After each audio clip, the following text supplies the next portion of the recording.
Welcome to Formula Friday, your weekly Formula One show. I'm Nick. That's Lewis. Oh boy, do we have a lot to get to today. All of that is going to be about the first Grand Prix of the season. Of course, we're going to talk about Australia for the entire show before we get into our grid gamble and our preview of China. But just so much happened in that one race of the first race of the new regulations. This entire show is just going to be dedicated to us talking about that. But before we even think about digging into the Vegemite that was the Australian Grand Prix, Lewis, how was your week? Uh, uh, First off, good job. I like the little Vegemite there. Thank you. Thank you. Week's been pretty good. I think I said it to you in our pre-show quote unquote meeting, which is just, hey, is my audio working? Good, we're good. That like it's just with my work, just my brain's been stretched thin. I've actually had to use my brain for work for a while. It's weird. It's a little rusty. The cogwheels are starting to go. A little rust is caked down there. Other than that, been pretty good using 3D printer like crazy. Also do want to shout out it's my wife's birthday, so thank you for letting me do this. She's cool with it, but yeah, so it's my lovely wife's birthday, my best friend, so happy birthday to her. But yeah, other than that, my week's been pretty uneventful. How about you? How's the chess grind? I've been taking a break from chess this week. I have tanked so much where every once in a while you got to know when it's time to take a break. The last time I took a week break, I gained a lot of elo, and I think I just needed to kind of step away from it a little bit and just not play every day just to kind of reset the brain. Um, we'll see if this is longer than a week worth of break. The thing that I've been on the most this week are Forza Horizon 5 and disc golf. Finally got a nice afternoon. Daylight savings didn't hit. I don't remember. Are we in it now or are we not in it now? It's always I, I confusing me. I never understood it. Like I want this time to be all the time. I do too. Anyway, it's light outside now after I get off of work. And now that it's light outside for more than 30 minutes, it gives me enough time to go to the disc golf course after work. So my fiance Paige and I, we went and played some disc golf. I've already gotten 2 rounds in so far this year, or 3 this year, but 2 over the last week. Plan on going again Thursday because I wasn't I didn't play as much last season as I wish I would have. So I'm gonna really try to take advantage of it as much as I can. I'm terrible at disc golf. I'm hoping I think I'm better than I was when I first started a few years ago. I don't know because everything feels like I'm bad even though I'm probably better. But that's been fun, and then Forza Horizon 5, I've been working my way through that. I grinded through the Hot Wheels expansion. Lewis, let me tell you, that did not do anything for me. Really? There were some parts of the Hot Wheels expansion where it was kinda cool, you had these storylines where you'd go through and it would kinda give you the history of Hot Wheels and all of that. That was really informative and I liked that, but I didn't like driving on the Hot Wheels tracks for whatever reason. I didn't like whatever that gimmick was. But I finished the main story there, all the races, and I've started the Rally expansion, which is the one I was looking forward to the most. I love Rally. If I could afford to have a subscription to the WRC streaming platform, then I would. I've Rally's one of those things where I've always loved it and appreciated it from a distance, but it's just out of my grasp. So Hmm. I Yes. I sort of kind of keep up with it, but not in any way that matters because I can't watch it anyway, right? It's just kind of from a distance, but I want to see the cars do their thing. But I've always liked Rally. I say always. I've liked Rally for at least 10 years when I first played Dirt Rally, and that's when I kind of fell in love with the whole concept of the sport. All of this to say, there's a Rally expansion in Forza Horizon 5, and it's exactly what you would hope it would be, where, they're be brave, cut left, do this. It's a little less technical than Dirt Rally is. There's also a chicken call out, which is hilarious because there's just chickens on the road sometimes. I wanted to make a ridiculous rally car, right? There's asphalt rally, dirt rally, and then kind of a scramble rally mode that they have on there. For the dirt rally, I made a Gremlin Hmm. rally car, Lewis. I engine swapped it. It's got a 7-speed transmission. It can get up to 164 miles an hour. I've tuned it and it is at the very top of 8 class, 800 PI. And it's a little bouncy. It might be a little too jelly, but I kind of like that in a rally car suspension. It rips, dude. I made a Gremlin mean. for rallying. I'm very Nice. proud of it. I That rambled a sounds lot there, I'm sorry. That's what very I'm up good. I mean, hey, if you're excited about stuff, I'm excited about it. I'm just prepping for the new, Forza Horizon 6. We got some new previews for that. Um, do you have much familiarity with the Horizon games? Yeah, I played. Well, I played one of them. It was arcadey racing for me. Sounds really bougie. I like the whole simulator type stuff, but yes, Mhm. I I I'm get into what you all of 'em. mean. Horizon is definitely more Simcade than the Simcade of Forza. It's not iRacing by any means, but so anyway, in Horizon, there's these like there's drift zones, speed traps, etc. Just in the open world. In Horizon 6, they're adding basically time trials, time attack mode to the open world.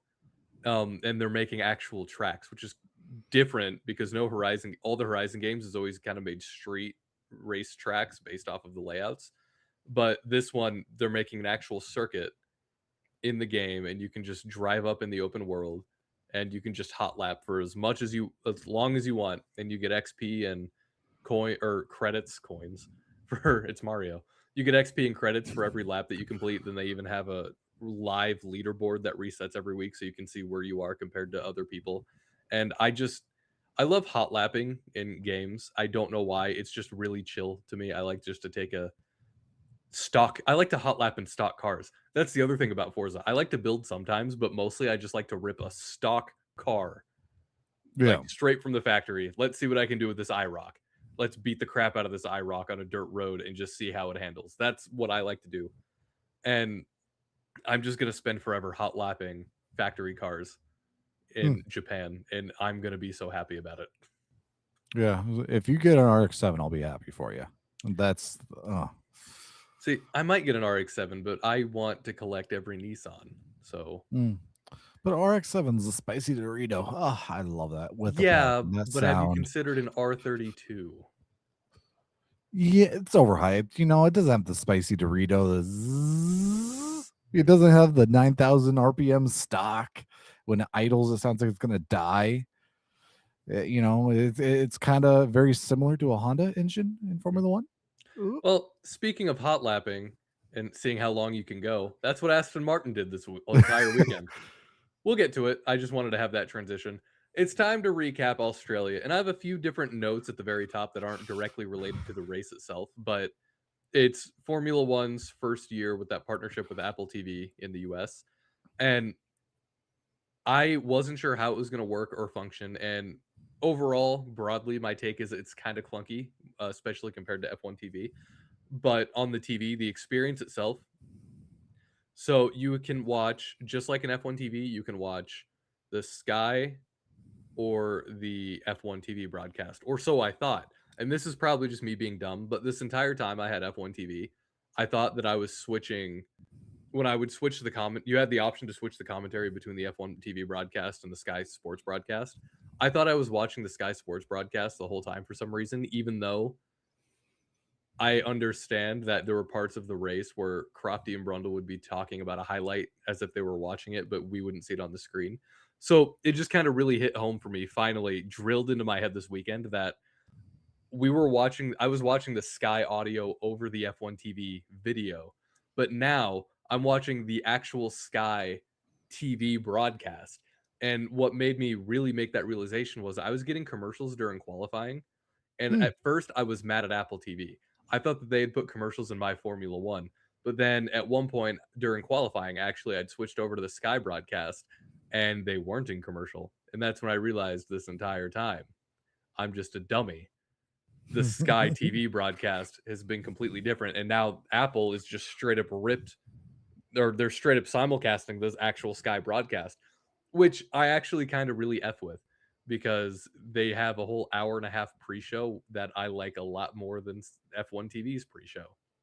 It's just a little more entertaining. I get to see the fun new Sky hype up intro videos now, which I've always heard about and I've seen after the fact, but the one that they Sky made for Australia was really fun. Now you're not getting British commercials; they still have it set up to where you're getting streaming commercials, but I'm okay with commercials during qualifying, and there weren't any commercials during the actual race itself, so for now, I'm fine with it. It's just switching between it is a little clunky because you don't have that exact, "Oh, here, here, here," just on the screen like it was before. It's more you have the F1 TV broadcast, and then on the bottom, it's all the driver cams, and at the very, very, very end, it's live timing and Sky TV broadcast. Hmm. But other than that, I really liked it. I enjoyed it. I liked the Sky broadcast a lot. I'm sure the F1 TV one was more 4K because I was kind of waiting for that, but that obviously didn't happen. So it's one of those where I'm trading off Crofty and Brundle for 4K, but that's okay because then we get more Bernie Collins, and I really like Bernie Collins and her insight, and just the whole Sky. A lot of people give a lot of crap to the entire Sky crew, broadcast crew, but I really do like the Sky crew. I think they do an excellent job, and they're entertaining to listen to, and they're very insightful. Again, especially Bernie. So there's that, and then the second thing, the new F1 Open. How do you feel about the new F1 Open? I don't hate it. I don't either.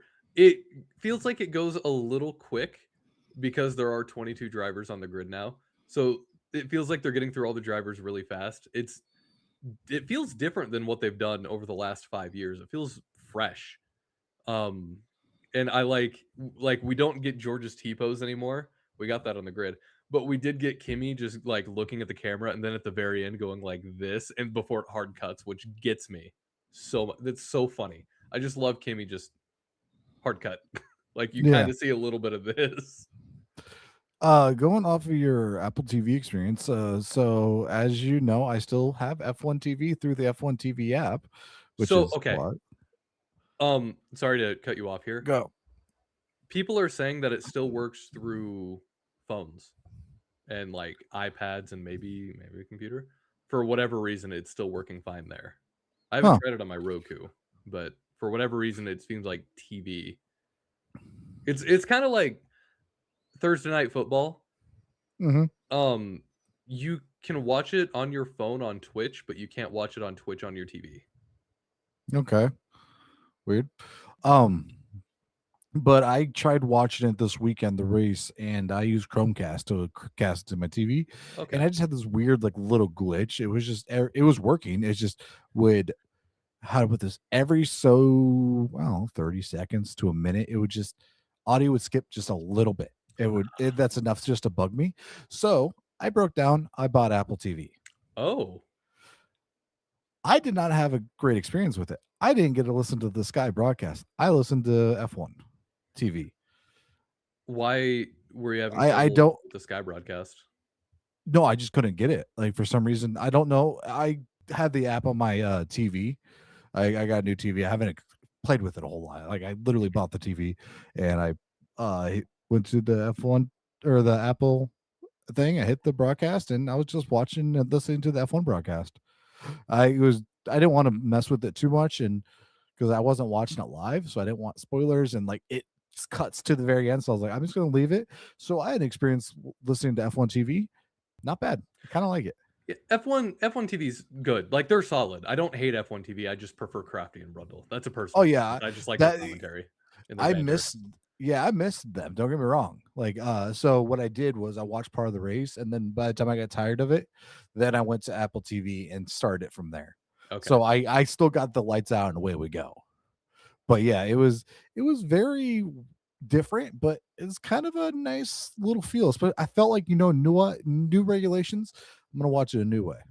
That's fair, So and that's kinda what you were saying that kinda goes back to the clunkiness I was talking about. Because, like I said, if you scroll down, um, or there's a little option where you mess with it, and it gives you different views, and that's where you see all the driver cams, and like I said, the Sky broadcast was at the very end of that, so you have to scroll through 22, 23 different things before you can get to the Sky broadcast. Because it defaulted to F1 TV for me too, and I was upset at first until I kind of poked around. So you have to explore a little bit. I will yeah. say I also wasn't able to watch the race live. I had a commitment on Saturday night, so I watched it Sunday morning at like 8 a.m. And I was also worried about spoilers. I was thinking about having my fiance. It's like, hey, you want to get this started for me? But I just went for it, and I gotta say they do a very good job. They don't tell you anything like on the splash Mhm. screen. They just show it up. And it's like, oh, here's the hub for the Australian GP or GP. Yeah, Australia right here. Click on that, and then I was able to go to the Sky broadcast just fine, didn't have any spoilers. I haven't yet figured out how to get or find because allegedly they're supposed to have previous seasons on there somewhere, but I haven't found that yet. I don't know if that just hasn't been integrated or if I just misunderstood them when they said that they were to have that, or maybe it was just starting from this season. I don't know. Hopefully it gets added at some point. If not, then I guess I'll just watch 1982, 1983, etc. on my phone because I started that project Uh-huh. in the summer off season last year. Um, yeah, overall though, it was a fine experience. It's fine. It was fine. I was watching Yeah. F1 and it's actually a little better because I have Samsung TVs. And the F1 TV app famously not on Samsung, so I'd have to cast either from my phone or dig out my Roku connect it to my TV that could do everything but get the F1 TV app because that was on Roku. And Yeah. it's nice that there's an Apple TV app and I could just pull it up wherever and watch it.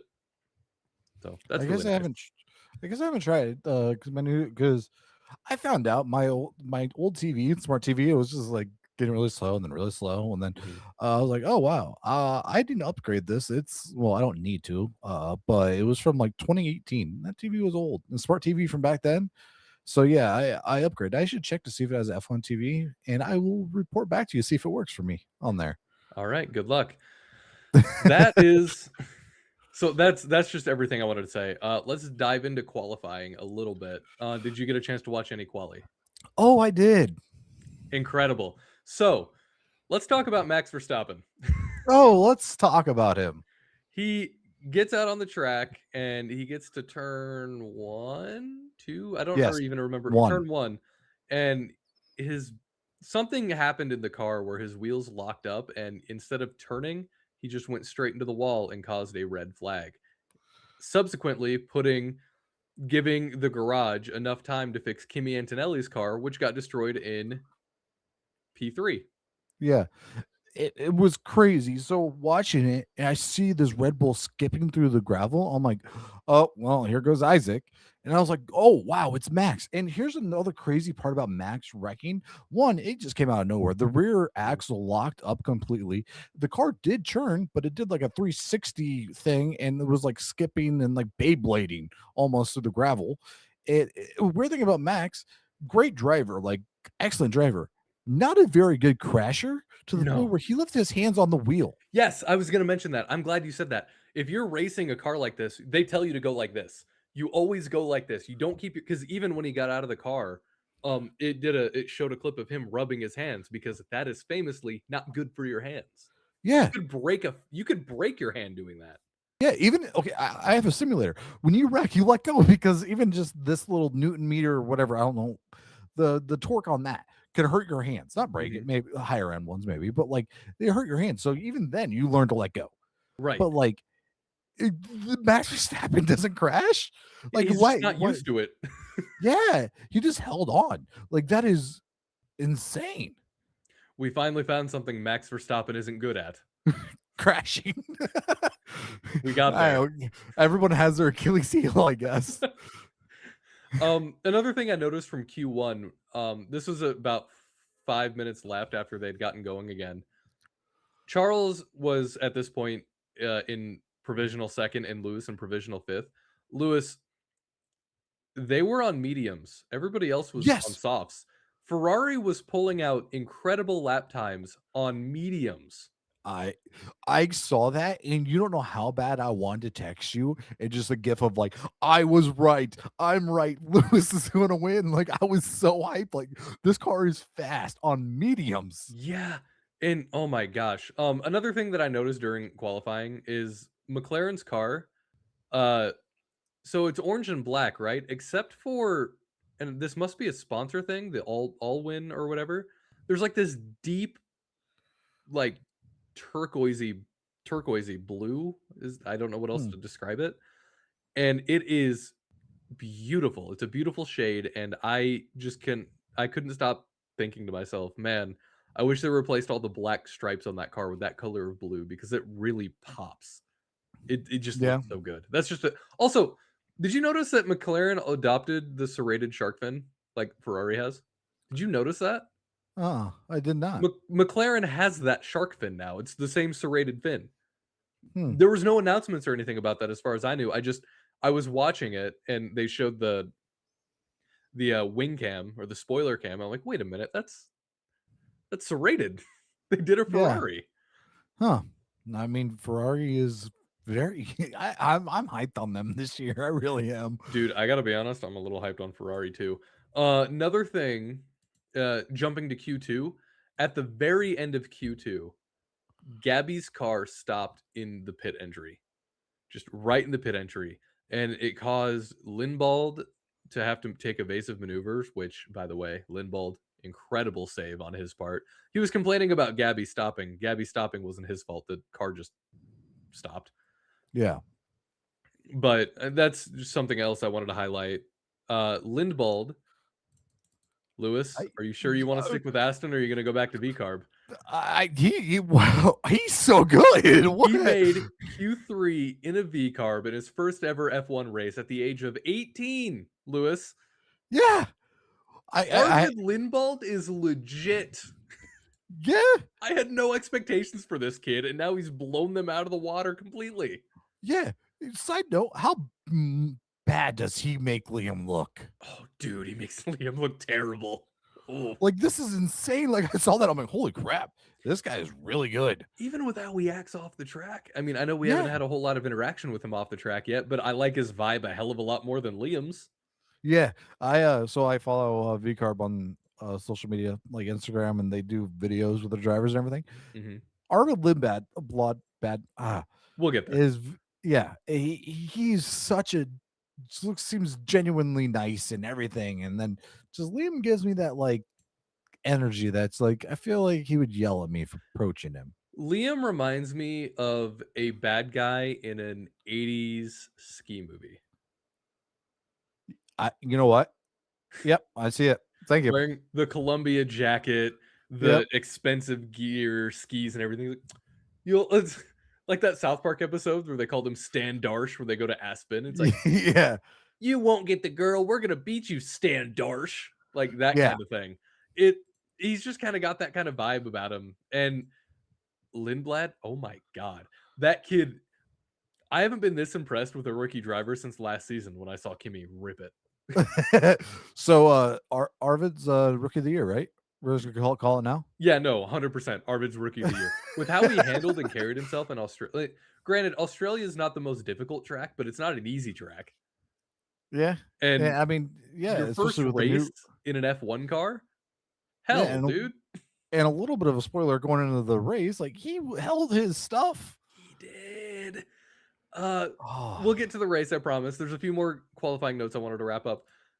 So Kimmy's car, again, was destroyed, and the only reason they got his car ready to go to get into qualifying to begin with was because of the red flag that Max Verstappen caused, right?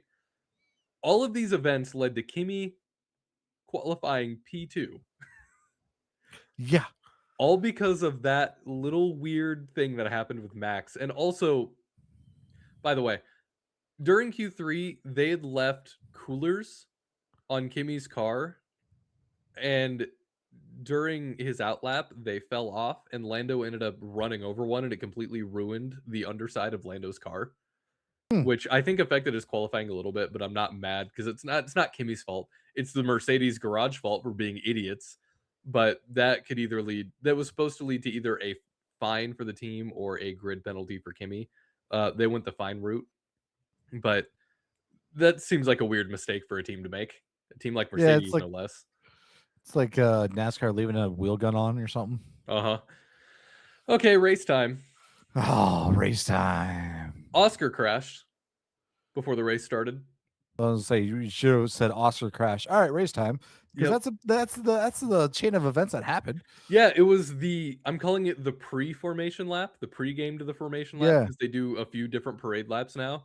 And he just crashed. Oscar was just taken out right away. And people were being brutal. Australians were being brutal. They would have the little remote control Formula One cars, and they'd go to the spot where Oscar crashed after the race because it's in a park. And they just kept ramming their remote control cars into that thing. It's like, look, it's Oscar. If you went on Google Maps for a little bit after the race, people had made different landmarks of Oscar's hopes and dreams, Oscar's championship contention, like stuff like that, just in the I wall. love it. Really funny. Hulk also got out right before the start. I didn't quite see what happened to Hulk. Yeah, either did I. I just knew I had him for good gamble. Yeah, you sure did. I will remind you that with the way Grid Gamble is set up now, you get your choice of driver. You're just rolling for Yep. the team. And when you picked Hulk, I'm like, "Are you sure you don't want Gabby?" And you Yeah, said, I just "I want Hulk." I know. As soon as the race started, yeah, I know. Also, as soon as the race started, the race started quick as hell. You know, they did the red lights. It's duh, duh, duh, and then there's usually some anticipation after the Yeah, 5th light goes out. It was half a second. it It was a was shoo, none. and then boom. Yes, did you see the star? I forgot who it was. Stalled, like almost stalled at the very beginning, and It like was one everyone of the was B carbs. yes, I think it might have been Liam. Like, and then people were like avoiding him like crazy. Like it was a sitting duck. Mhm. It was crazy. Like, how bad can you be that you have to? I don't know if it was the lights got him or what happened, but yeah, it Everybody was seemed crazy. really prepared for a half a second between light or before lights out. It was Yeah, crazy, and then that very first the before turn 1, we had gotten a yo-yo of different events happening. One of them was Isaac. By the way, Isaac is incredible in that Red Bull. Red Bull has a legit number 2 again, yeah, and, I know. and I'm not a legit number 2 since Checo, because Checo was a legit number 2. That Oh was never yes, his fault. But Hajar definitely is thriving in the Red Bull, and he can drive it, and he can drive it well. He needs to work on the battery thing, which a lot of people need to work on, but he he had sped up toward the front, and then the others just did a better job of deploying their overtake or their battery or whatever, so he just kinda dropped back. But Isaac was doing such a good job until lap 12 when the car exploded, but that's, again, not a him problem, it's just yeah. Did once we ever again, figure another out what Australian happened? race that he's never finished. I haven't seen anything about that. Like the way it sounded on the onboard, it sounded like transmission weirdly. Like it just lost gear. It just revved and then nothing. Yeah, it just straight up died, which sucked because Isaac was having a really good race, and with Max Really, starting really back in good. 20th, Isaac was holding the ground as much as he could. Now, Max might have started in 20th, but spoilers, by the end of the race, he'd work his way up to 6th. Yeah, that Max being Max. Let's be honest. That's Max got up to insane. 6th by lap 15, by the way. Yeah, it's insane. Also, I wanted your opinion on this. Since we're at the beginning of the race. What do you think about the new regulation battles? I like them so far. I know a lot of the drivers hate the new regulations, and a lot of them are even claiming that they're dangerous. But we had 4 lead changes by the time we got to lap 8. Yeah, A lot of it them are was. comparing it to Mario Kart and like in games like Need for Speed, not Forza, but actual arcade racers. There's this mechanic called rubber banding, Yes, where if you're in the front, the people behind you, they shoot forward faster. They go faster to catch up, but if you're in the back, you shoot faster to catch up to the front. They figured out how to do rubber banding in real life. yes. That's kind of how I felt about it, and it was kind of a cool strategy to like you because you have that overtake. It's like or the overtake button or whatever Mhm. it's called, like the energy deployment, and like trying to battle. Like, okay, I got to pull ahead, but make sure I don't use it all. So like they, you know, are able to pass me, and I can get them back, and it was kind of a cool thing. I'm not opposed to it. I'm not either, and I feel really torn because obviously I want the drivers to feel comfortable and safe driving these death machines that go up to 213 miles an hour on a straight. Used to. No, they do now. Okay. Franco Colapinto got the fastest Oh speed of the yeah. race at 213 miles an hour in the Alpine. Yeah. But Alpine's legit. I don't know if it's but just the it's exciting to watch, and I don't know if this is because of the new cars or because it's just new regulations and they haven't figured out a way to optimize the passing out of the cars yet, because they always do. Yes. But yeah, I was kind of enjoying the back and forth and everything. And especially with it was Russell and Leclerc Mhm. fighting back and forth. It caused Lewis to catch up too. It did, and rubber banding IRL, and I another thing I do want to note is that we had all these battles for the lead and all these battles up front, but throughout the entire race, we were getting battles in the entire grid. Yes. Everywhere. There was always something going on. Up until the end of the race, I had never seen that before in my time watching Formula 1, where it's just constant battles everywhere. There was never the lull that we've grown accustomed to in the middle of the race where they're just kind of Yes. conserving, battery, fuel, whatever. It was just all go, go, go the entire time, and it was awesome. I loved it. Yes. That was one of my biggest things with people that during the either the Lewis era or the Max era of just them always winning. Everyone's like, "Oh, it's always the same person winning." Well, my always counterpart is, well, there's more positions to finish than first. 100%. And this regulation's really proven it. There's so much more going on now, especially with the only the top 10 points paying out. For somebody that doesn't watch Formula One, you could just tell them they're all battling for the top 10. That's all this is. Like, that's Mhm. where the only points matter. So 11th place really doesn't matter. It pays the same as 22nd. So, like, it's insane to watch literally the whole battle go and fight. I really kind of enjoy it. With once they figure this out and really nail it in, it's gonna be fun, hopefully. I hope so. I don't want them to figure out a way to regulate and optimize the good racing out of this regulation because it is the very first race was awesome. I mean, Yeah. I can't say it enough. It was cool. I wanna go back. So the when Isaac got out on lap 12, I believe that caused a virtual safety car, which that's another thing. We got a bunch of VSCs and no actual safety cars, which is ironic because is it Burt Mylander? Is he the Yeah. driver? It was his 500th, Grand Aw. Prix for and he didn't even get to take the car out. Aw. The now Mercedes pace car because Aston isn't doing it anymore. But anyway, that caused a VSC, and basically everybody came in to pit except for Max, which is how he got up to as far as he did, who was on hards, by the way. Did you Max was on hards, and he made Yeah. his way from 20th up to 6th. Blows my mind. But Ferrari didn't come in. Do you think Ferrari not coming in on that VSC cost them the race? Yes. Because as soon as, like, once spoiler or whatever, they didn't pit, and then Mercedes did pit, and then by the time they did do pit, it was they weren't in enough of a gap to actually battle good. So it was one of those things where, yeah, short-term gain, long-term loss, to quote the famous Cars movie. You need tires, you idiot. That's exactly correct there. And not only did they not pit on that first VSC, there was another VSC lap 17. So what, 5 laps later. Um Bottas, his car ended up dying, so it threw another VSC, but he died kinda close to the pit lane, but it didn't stop other cars from being able to go in, and I think Ferrari still could have made it in Yep. time. They just didn't. They had a strategy and they stuck to it, but Ferrari, it was you gotta be fluid, and it's not the first time Ferrari hasn't been fluid. McLaren wasn't fluid last year with a few races. It's a really weird issue where they game planned for one specific scenario, and then they didn't even think about trying to adjust on the fly. Yeah, it's Ferrari engineers or strategists being clowns again. It's nothing against them. I'm assuming they're really smart. It's just the meme. That's all I'm saying. Is the meme the clowns? I'm not calling them clowns, just referencing a meme. Well, they're not doing themselves much favors. I wanna touch No. on Bottas, though, because before he got taken out, he and Sergio and I just need to say this, Cadillac was never going to be incredible this season.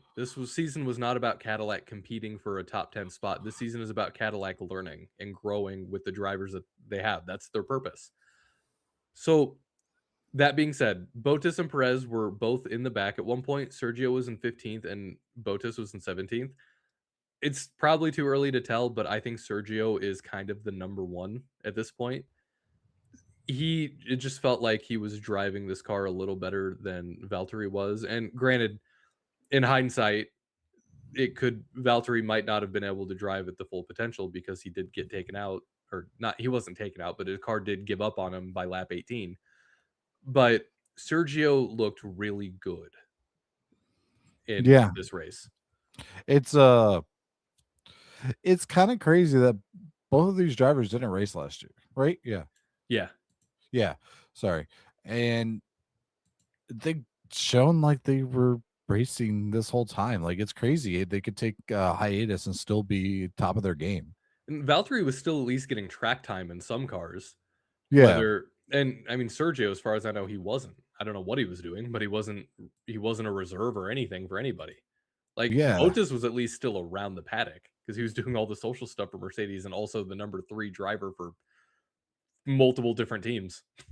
yeah. Plus his own social stuff because that guy is. If you don't follow him on social media, dude, it's amazing. It's 10 out of 10. I love it. Mhm. That guy is a gem.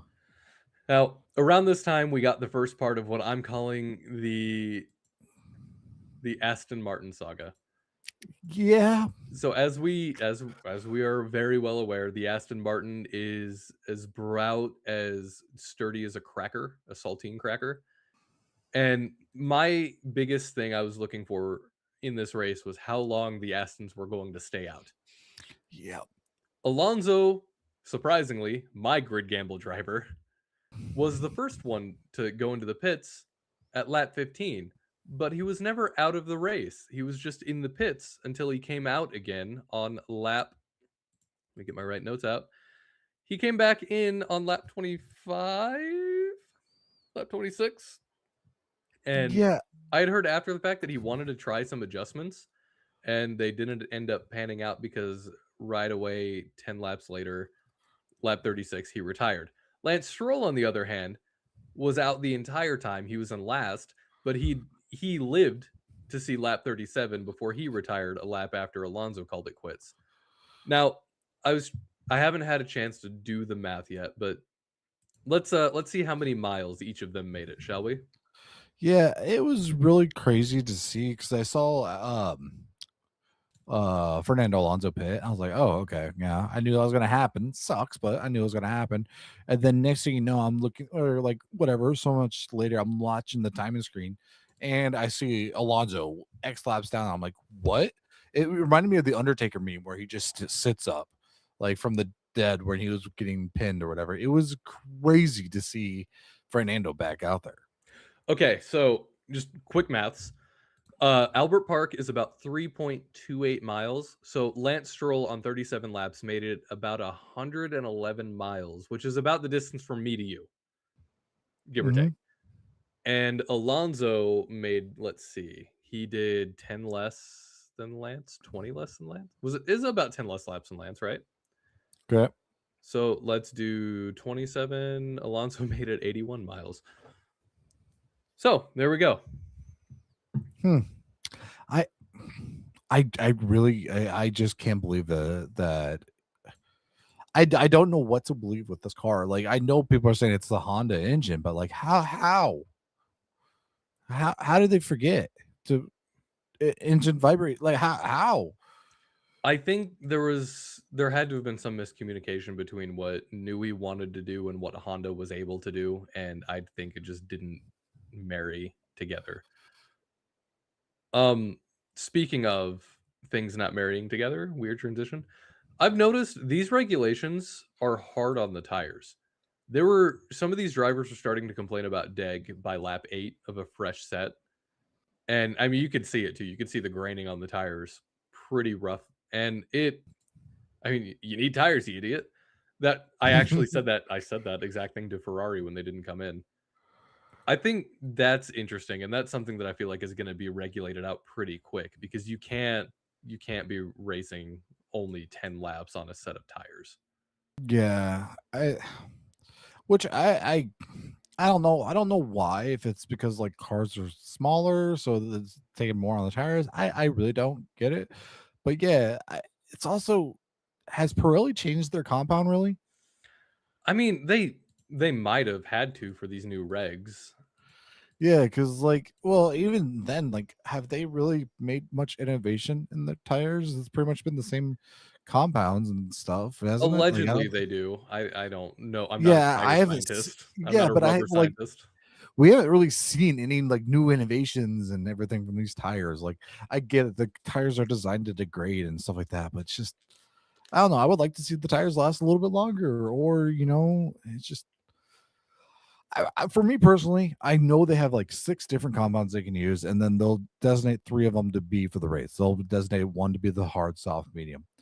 Like, I just wish that the hards, uh, in theory, should last the full race. It's up Mhm. to the driver. Like, yeah, they'll be slower, but that's what I feel like it should be. Softs should last like a quarter of the race. Yeah, medium should last like 50% or something like that. I feel like that should be around the thing. But I could be way off on here. Or you know what? Just give all 6 compounds and let the drivers do what they want. I don't have a problem with the tire deg, the intentional tire deg. I'm fine with it. I think that they need to cook with this regulation a little more because I maybe Pirelli didn't even realize what this reg was gonna do to their tires, Yeah, it which could I be mean, that's too. what preseason testing is supposed to be for, but as we all know, preseason testing doesn't actually matter because nobody's bringing their actual season setup to preseason testing. Well, don't You forget they can't also get have you can't get good the data. yeah, and they also do tire testing throughout the year. That doesn't count against their testing time. Mhm. Like Pirelli has testing time for each team, but yeah, it's weird that I don't know. One last thing I wanted to highlight from this race, again, we're talking about Lindblad because my god, Arvid impressed the hell out of me. Yeah. There was at one point toward the end of the race, he was battling with Ollie Behrman, and it was going back and forth, back and forth, back and forth, and Arvid couldn't quite get past Ollie, which, I mean, fair enough. But that last time, Ollie went on the radio and he's like, "I want to attack him one more time. I want to go one more time." He was feisty. He sounded excited. Like, he wasn't mad about the battle. He was genuinely thrilled about this battle he was in Mhm. with Ollie Behrman. I love that. Yeah, it, I don't know. It's nice to have a driver. It's weird. He's Like having a great time out there, man. yeah, like I had Isaac last year, but like I knew he was leaving me. I knew it was going to happen. It was just Mhm. enjoying the ride. Where's Arvid going to go? So I got like I'm enjoying this because where's he going to go? I could Max. see Arvid going to another team, but Oh, not to make you sad, but in like I a could couple see him years. replacing a Hulkenberg at some point, or Yeah. hopefully not an Alonso Or because I want him to have fun. did you have the prediction of somebody who was going to retire this year? I did. Max replacement. Ooh, I don't want it, but I mean, we did get the news of Max is for sure doing the 24 hours this Nürburgring. that's true, and we have been told repeatedly that Max wants to ride or die with Red Bull, so Yeah. he's never going to another Formula One team. I mean, even his Mercedes that he's doing the 24-hour is a Red Bull Mercedes. Weird if you're an F1 fan, but it's Mhm. fine. All right, Uh, continue with it. Sorry. you're good. Just some finish highlights I wanted to talk about. Max Verstappen, we said it earlier, we'll say it again. He finished 6th while starting 20th on hards. He's insane. Our boy Arvid, Our 8th. boy, He's our you're boy. He's claiming our baby boy Arvid. I love this kid. him. He is he's I love him so much. He finished 8th. Gabby Bortoletto finished 9th, which let me tell you, Audi needed that because Hulk was out. And once Yeah, again, I know. Gabby is really good at clutching a top 10 when Hulk is out. It happens weirdly often. It happened a lot last year, and I wonder if it's going to happen more this year. And Lewis, something I thought you'd be excited for, Pierre Gasly finished 10th in an Alpine. I, An Alpine yeah, finished 10th, Pierre. you know what? I'm so happy for them. Like, I can stop dogging them now. And the Mercedes engine, like, so it's weird. The Mercedes engine is like good in the Mercedes. The McLaren was all right, and well, we only saw half the team. And Alpine doesn't look horrible. So there was an article that don't want to credit it to the race because I'm not sure if it was the race or if it was multiple outlets talking about it. I mean, I think Bernie's mentioned to this too, but with these new regulations, obviously all these Mercedes teams are going to be a step back. Basically, any non-factory team is going to be a step back because why, if you're a Mercedes, why would you share information about your engine with McLaren or Yeah, Alpine or anybody else? So I get it, but it feels like they're going to be a bit more buttoned up with it this season, just with the nature of everything. Because my God, Mercedes, Lewis, we didn't talk about it. They're fast. they They are are so insanely fast. fast. George Russell, fast as hell. Kimmy, fast as hell. Mercedes Yeah, figured something out. And welcome back to, a lot of people are making 2014 jokes. It's a funny haha, but it's not going to be the 2014 F1 season again. But it is going to be something special. yeah. It's I am like we said this already, but I'm very impressed with these regulations. Like I am too. for they're driving good, and the battle was good, and Mercedes is good. Ferrari looks good. Red Bull looks good. Both of their drivers look good, which is crazy. Hmm. And if we had both of their drivers actually, I don't want to say finish a race, but like, be up and do a whole race correctly and as they should, we might have like a 3-team, 4-team battle. Like it's crazy. It's all up in the air. I know it's the first race. I'm going to be like crazy about this because it is the first race and I'm excited Formula One's back. Hmm. So, but yeah, we could have like a 14 battle. My way too early prediction right now is that it's going to come down to George and Charles. No, oh, really? No Lewis. Lewis will be close, but I think Lewis will be knocked out. I think Lewis will get a decent way, but I think by the last handful of races, it's going to be between Charles and George. Hmm. Huh. Okay.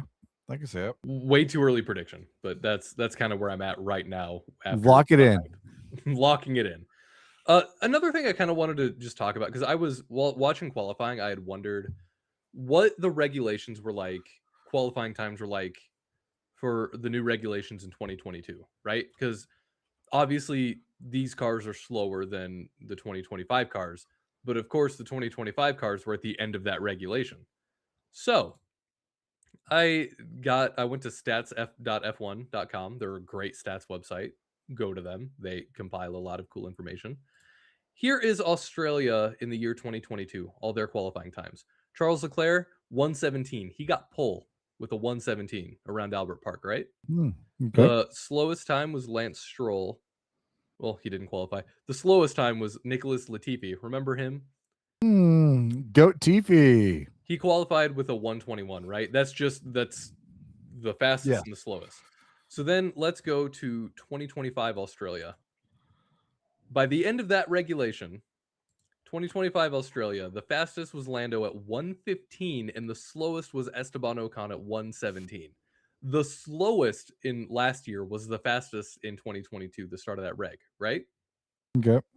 So all of this to say, here are the qualifying times from this last race. Tell me what you notice. Um, they lost the tab accidentally. Control Shift T. Oh nope, I hit the wrong button. I'll tell you what you notice. George Russell Here we had go. Sorry. George Russell Got it got the up. Yep. pole. He Yeah. qualified on pole 118.5. Slowest time was Valtteri 123.2. Eh, They yeah. are slower than the 2022 regulations, but not by much. And by the end of these regs, I bet we can see them get down to the 115 range. Yeah. Which is normal for new regulations. Like I think they could be on pace with the last regulations. I don't see them getting much slower. I don't either. And I just wanted to do this exercise just to highlight to people who are worried that these cars are slow because there was a lot of, oh, these cars are so slow that I've seen around. They're going to be slow. There's Yes. light at the end of the tunnel. That's all I just wanted to highlight there. And it is fascinating to see how these lap times evolve within the span of one era or regulation of car. They dropped what 17, they dropped 2 seconds. The fastest cars dropped 2 seconds, and then the cars at the back also dropped around that much time. So I'm excited. Yeah. Yeah. Also, this is are we done with the race recap? No, what do you got? Oh, I got one thing. It's kind of a weird thing. Last year at the end of the driver standing at the end of the race was the top five from the first lap of Australia. Did you know that? So after the first lap of Australia last year, it was Norris, Verstappen, Piastri, Russell, Leclerc. Okay.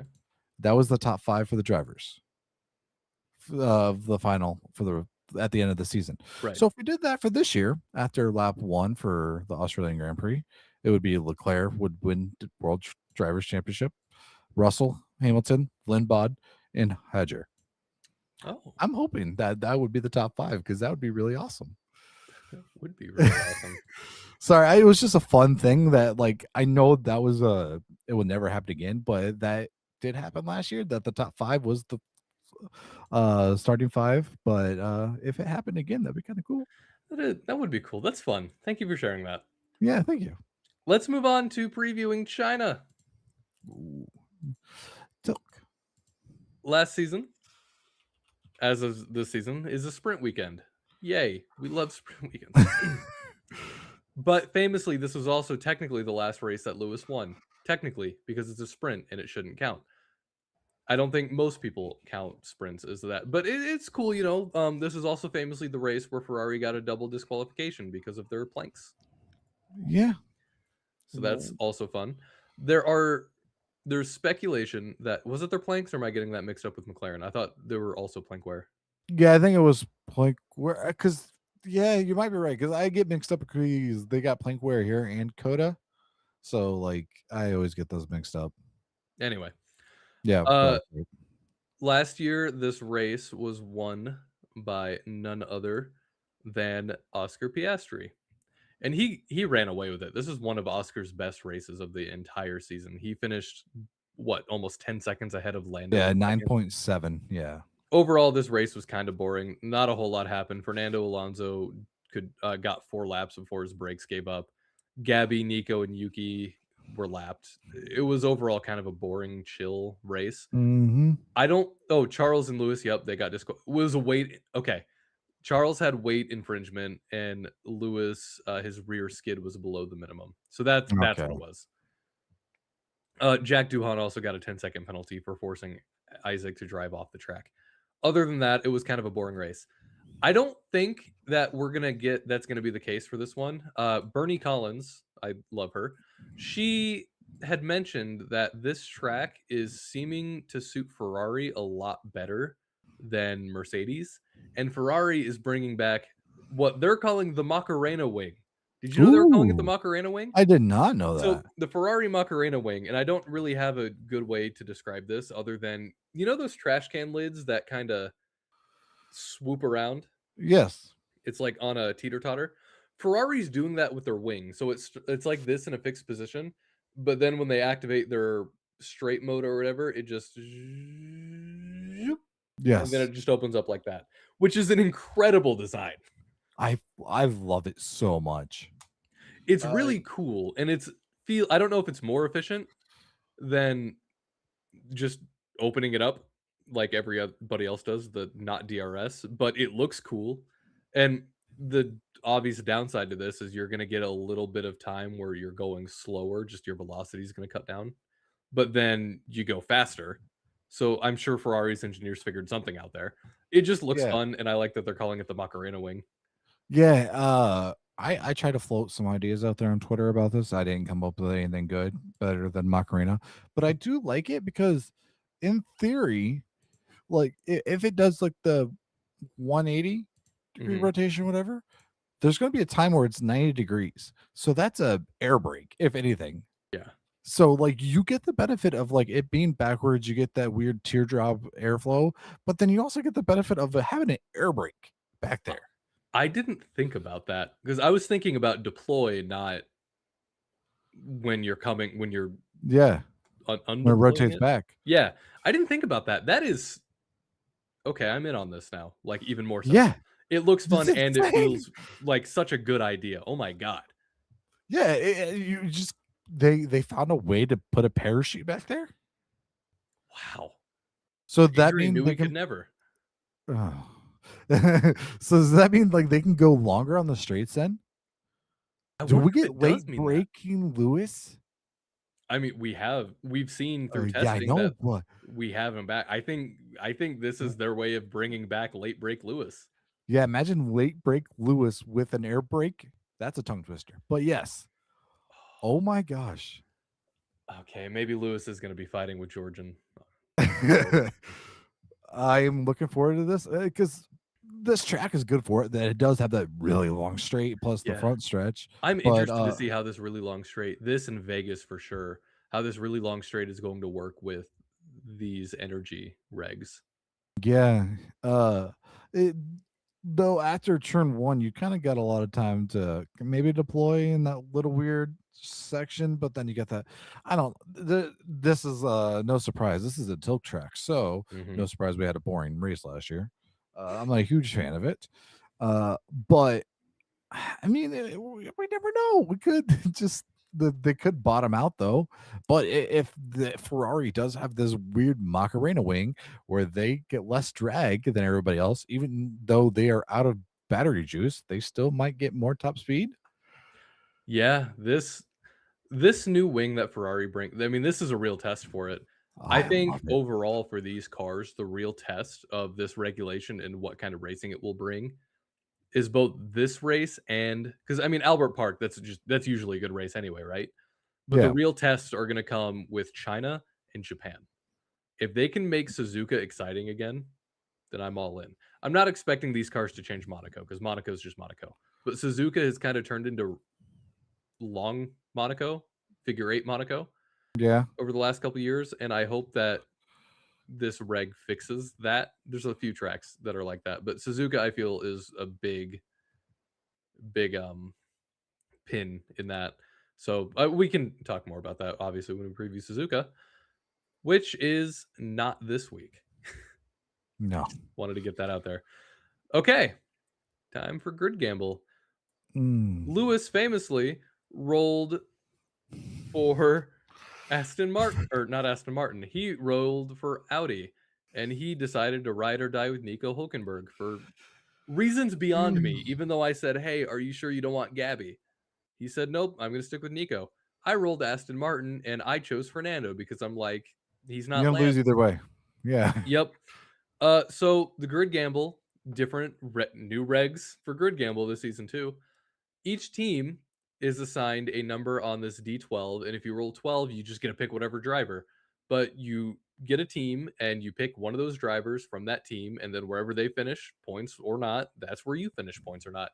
Lewis and I both got 0 points this last weekend because, again, Nico and Alonso, the two probably oldest guys on the grid, actually. Checo. Yeah. Googling it. Go ahead. Okay.